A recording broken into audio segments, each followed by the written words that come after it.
Let's now review the elements for inserting images into your HTML pages. Before placing images on your pages using the elements described here, be sure to save them. Best to save them to a subdirectory called images. Place your images in a directory under the directory where your web pages are located. This should probably be called your root directory or be identified as your root directory. So again, the root directory contains all the content of your website. Inside that root directory, create another subdirectory, label that one images with a lowercase I. Now in HTML, images are defined with the image tag or the IMG tag, as you can see right here in this page. This is the code for creating this page here with a single image on it. The IMG tag indicates that an image, such as a photograph, icon, animation, cartoon, or other graphic, is to be displayed at that location. The browser puts the image where the image tag occurs in the document. If you put an image tag between two paragraphs, the browser shows the first paragraph, then the image, and then the second paragraph.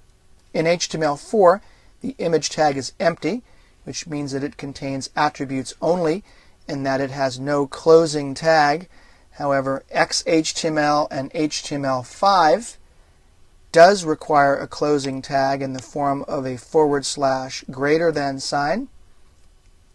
Now, to display an image on a page, you also need the SRC or source attribute. The value of the source attribute is the URL of the image you want to display on your page. This URL, or Uniform Resource Locator, as I've reviewed earlier, is a web address or a path to the location of a file on your server,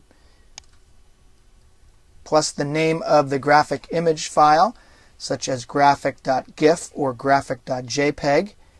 Again, the URL points to the location where the image is stored on your server. If the image is located within the same directory as the document, the tag would simply read image source equals and then in quotation marks the name of that file.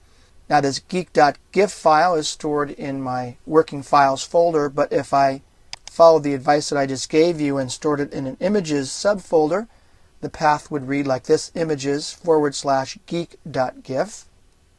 If this image was stored on another website, I would then include the full path inside the quotation marks to that website. For example, http://www.w3schools.com /images /geek.gif.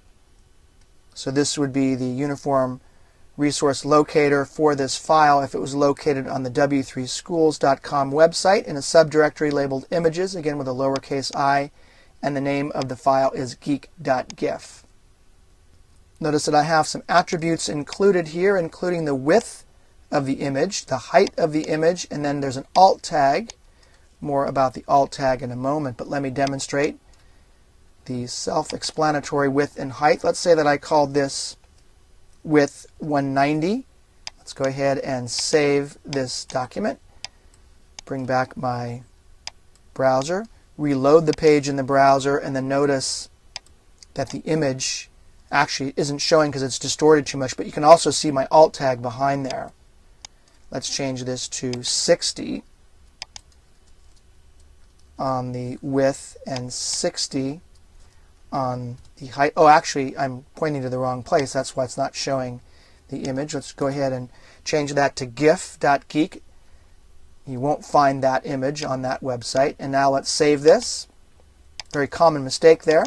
And now let's refresh. And now you'll see that the image is 60 pixels high and 60 pixels wide.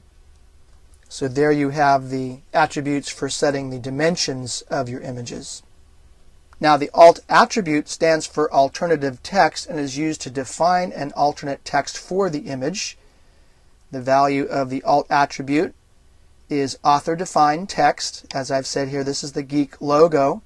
This tells the reader what he or she is missing on a page. If the browser can't load the image like I just demonstrated there, I couldn't load it because I was pointing to the wrong location, but it did show the alt text in place of the image. The alt text also tells anyone who can't view your image what the image is about, as well as disabled users who are using a screen reader. They can't see the image, but the screen reader will read out the alt text so that the disabled person can get an idea of the graphic content on that page. Also, when you mouse over the image on some browsers, the alternate text pops up as a tooltip. For example, if you load the images.html file in your Internet Explorer browser and then mouse over my image, notice it says Geek logo there. That's the alt tag showing as a tooltip. You won't notice this in this recording, but if you mouse over in your copy of Internet Explorer, you will see that Geek logo tooltip. Now, the search engines also use the image alt tags to determine what the image is about, because the search engines also cannot read those images, but the alt tag will help search engines rank a page in their search listings. So for all three of these reasons, it's very important that you always include a descriptive alt tag for all of your images. Using the alt attribute as I've done right here, alt equals, and then in quotation marks, simply add your descriptive alternative text for that image. Let me now move on to the next movie and review in more detail the various attributes of the image tag in HTML 4.01 and also HTML5.